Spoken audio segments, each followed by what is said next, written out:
Baik, minggu lalu kita sudah menyelesaikan tegangan normal akibat momen lentur beserta kombinasinya dengan normal akibat aksial juga ya, gaya aksial eksentris. Dan di PR dalam seminggu ini Anda mengerjakan bagian terakhir, yaitu gaya eksentris yang eksentrisitasnya dua arah dan unsymmetrical bending ya, lentur yang tak simetris. Kita tinjau sebentar ya. Jadi di yang pertama itu ada penampang kolom yang berbentuk I. Bentuk I demikian ya. Jadi ini kolom.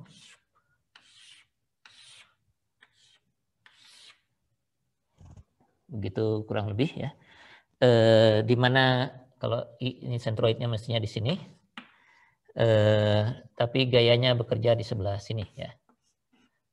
Gaya P-nya bekerja eksentris dan eksentrisitasnya ada dalam arah sumbu. Di sini tidak disebutkan sumbunya, maka misalnya kita anggap ini X, ini Y, begitu ya.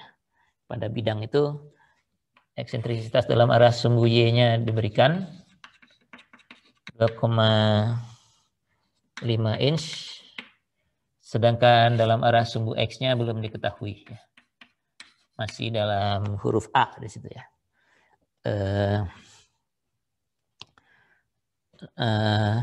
Pertama, kalau P-nya sama dengan 100 kips, maka berapa Amax ya? Amax sama dengan berapa agar sigma tekannya, jadi sigma minnya lebih kecil, tidak melebihi ya, tidak melebihi artinya kecil sama dengan 20 KSI ya. Jadi kita mesti mencari di titik mana yang akan mengalami tegangan tekan maksimum, dan nilai di situ tidak boleh melebihi 20 kips per square inch ini ya, 20 KSI. Sudah kita ketahui bahwa karena distribusi tegangan linear, maka yang maksimum mesti ada di titik-titik terluar ya. Di sini mungkin, di situ, dan sebagainya. Dan mengingat gayanya ada di sebelah sini, kemungkinan besar tekan terbesar itu akan ada di ujung sini ya. Kalaupun tidak diketahui sebelumnya atau Anda tidak sempat menganalisis kira-kira yang paling besar tekannya di sebelah mana, ya Anda bisa coba di seluruh pojok yang paling luar ini.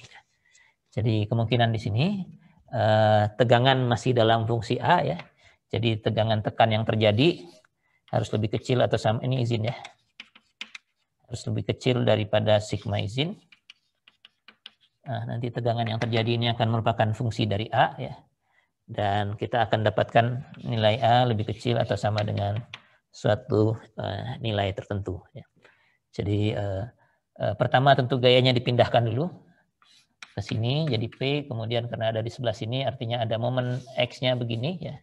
Yang tekannya di sebelah mana nih, bawah ini atau sebelah kiri begini ya. Ini MX, sedangkan MY-nya ke arah sana, jadi ini begitu.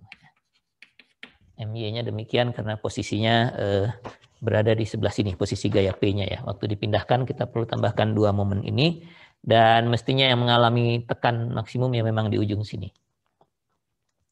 Kemudian di bagian B-nya A-nya yang diketahui, P-nya yang ditanya, maksimumnya sama saja, tinggal ditukar saja ya. Dan syaratnya tarik ya. Nah, kalau tarik Anda mungkin harus meriksa di beberapa tempat ya.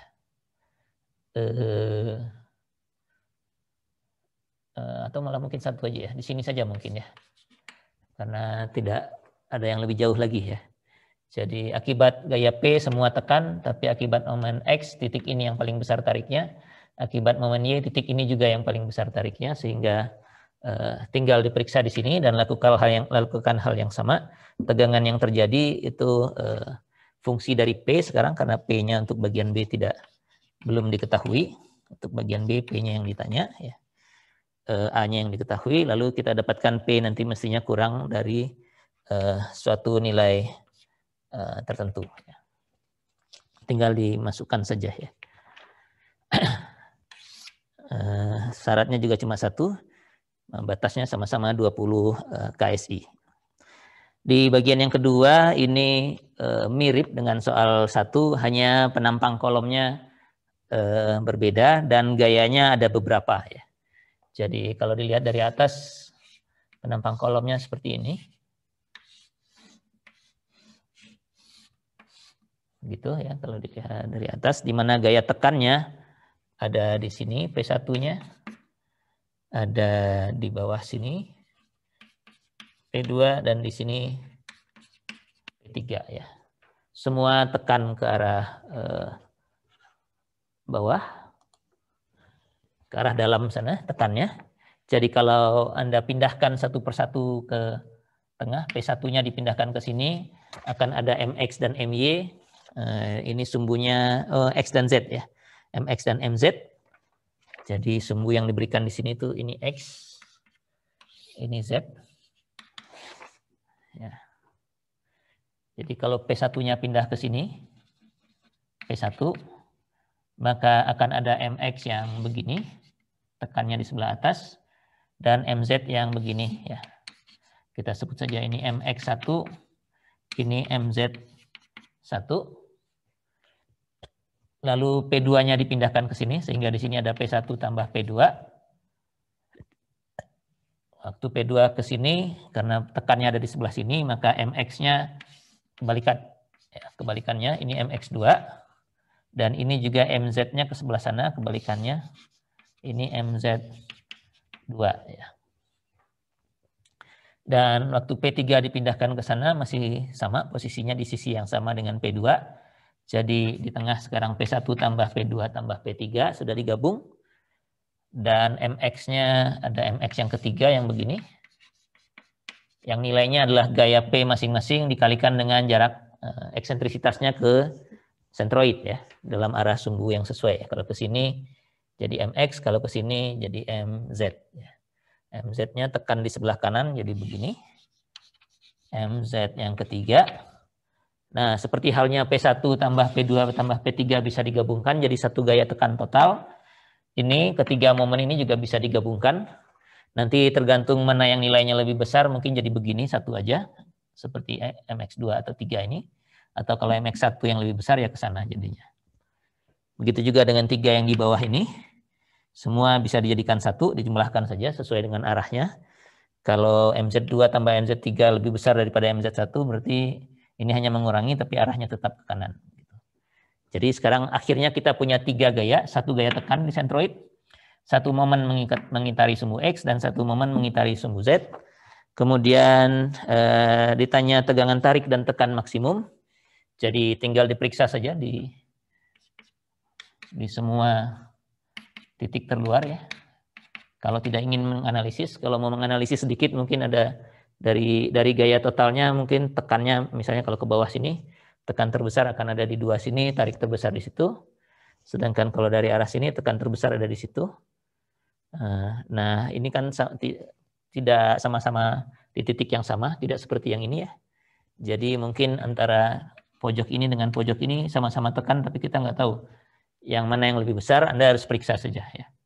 Pojok ini dengan ini mungkin sama-sama tarik, mana yang lebih besar Anda periksa.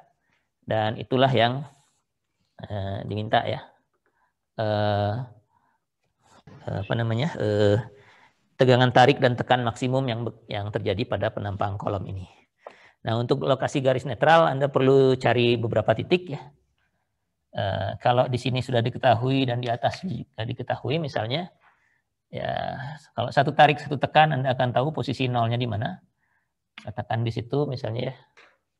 Kemudian antara ini dengan ini mungkin berubah juga tarik dan tekan. Demikian sehingga garisnya bisa Anda tentukan dengan jarak-jarak titik potong ke sumbu ini bisa diketahui misalnya. Ya, untuk garis lurus cukup 2 titik atau 1 titik dengan 1 sudut ya, sudah cukup untuk memberikan informasi di mana posisi garis netral dari tegangan ini. Itu 2 hal tentang gaya eksentris. Kemudian 3 problem berikutnya itu tentang lentur tak simetris ya, unsymmetrical bending.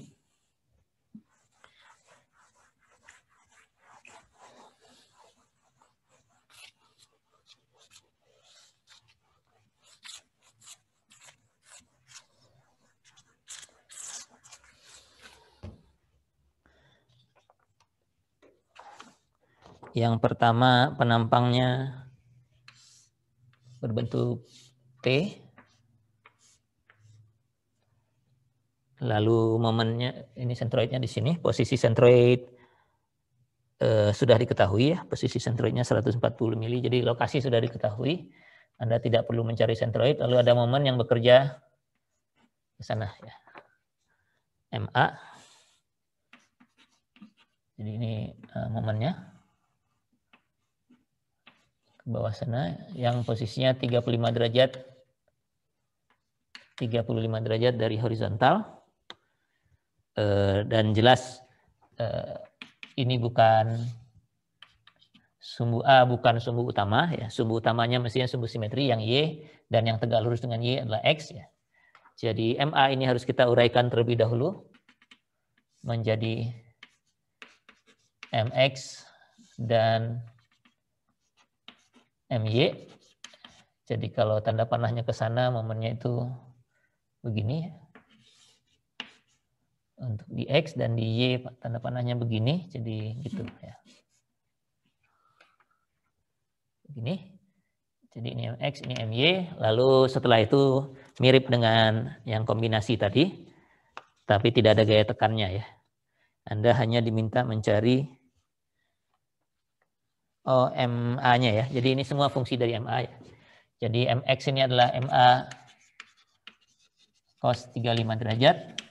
Sedangkan MY-nya adalah MA sin 35 derajat. Lalu Anda cari tarik dan tekan maksimum. Izin tarik dan izin tekannya berbeda ya. Jadi kembali kita cari di pojok-pojok luar ini. Paling banyak 6 titik ini yang Anda periksa ya. Anda cek di titik-titik terluar berapa nilai tegangan di situ, masih fungsi dari MA ya. Kalau dia positif harusnya lebih kecil daripada sigma positif izin. Kalau dia tekan ya harus lebih kecil juga nilainya dari sigma izin negatif, dan ini semua fungsi dari MA ya. Fungsi dari MA ini ya. Dan tinggal dikalikan jarak dan sebagainya sehingga kita akan dapatkan MA maksimumnya yang terkecil di antara semua batasan ini ya. Tergantung ada berapa titik yang Anda tinjau ya, ada sebanyak itu batasannya. MA maksimumnya mestinya yang terkecil di antara itu semua ya.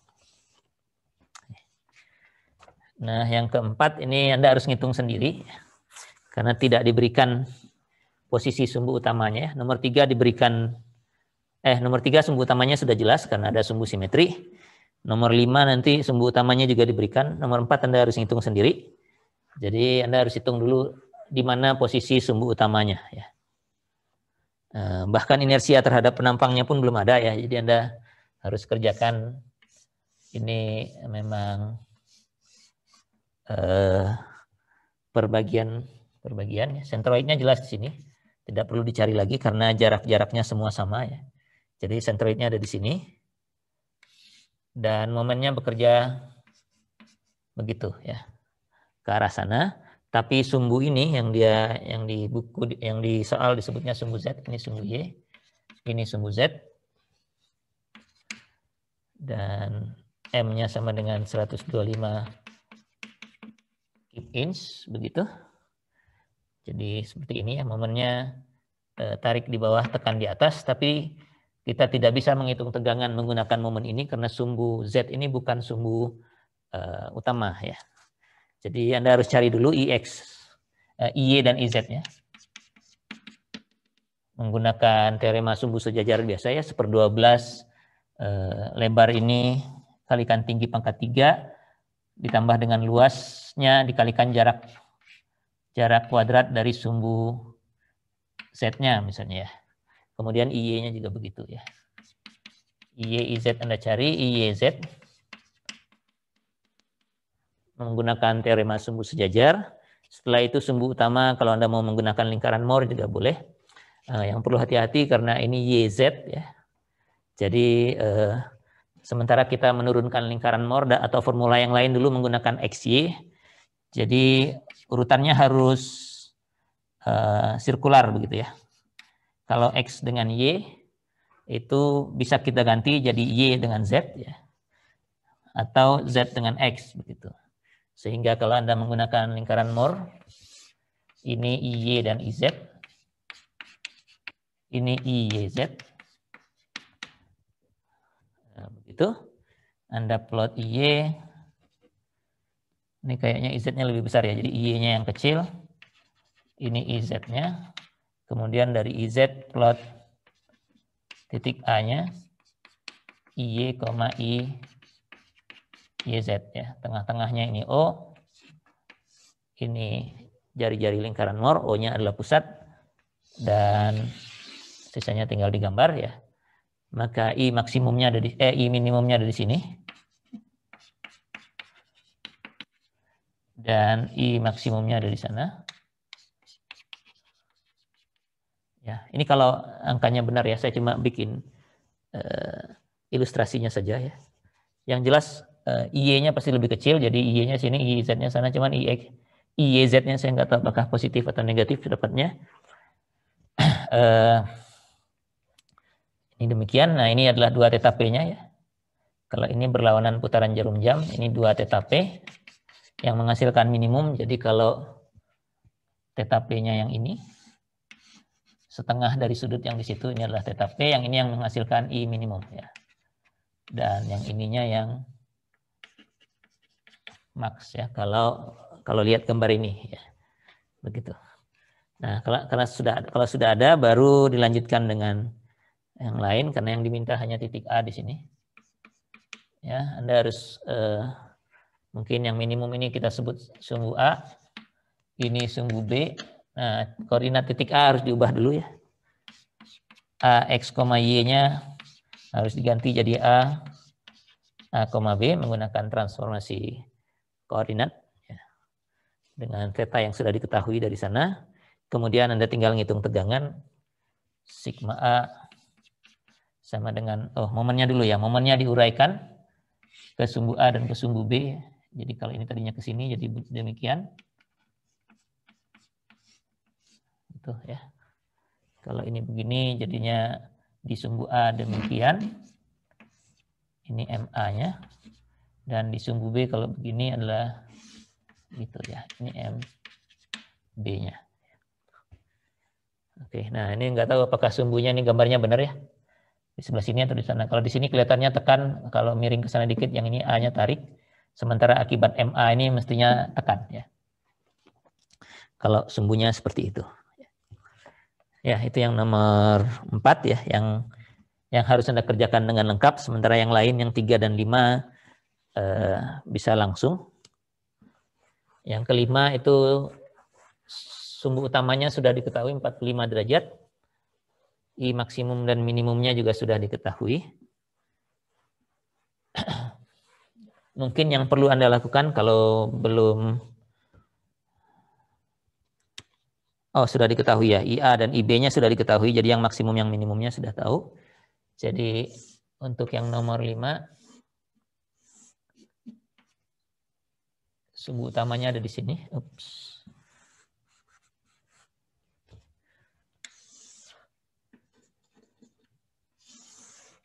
Begitu ya. Ini sumbu A, ini sumbu B. Momennya ke sana. Z, sehingga harus kita uraikan satu ke sumbu A dan satu ke sumbu B ya. Ini MB, ini MA ya. Kalau ini begini, ini arahnya ke sana. Ini demikian arahnya begitu.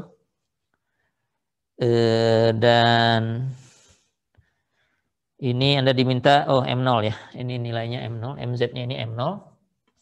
Belum diketahui nilainya, jadi ini MB-nya fungsi dari M0, MA-nya juga fungsi dari M0. Kemudian Anda cek tegangan di ujung-ujungnya yang maksimum. Antara 1, 2, 3, 4, 5 titik ini kemungkinannya.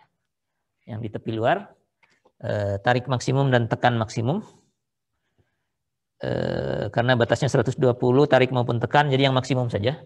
Entah tarik atau tekan cukup yang maksimum saja. Dan dibandingkan dengan izinnya sehingga kita dapatkan nilai M0-nya nanti harus lebih kecil atau sama dengan satu nilai ya.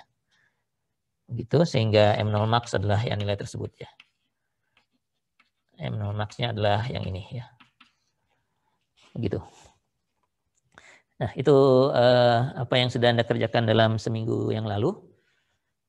Mudah-mudahan bisa ingat kembali yang Anda kerjakan. Kalau ada yang mau ditanyakan, boleh disampaikan. Kalau enggak, saya masuk ke bab berikutnya, yaitu geser pada balok.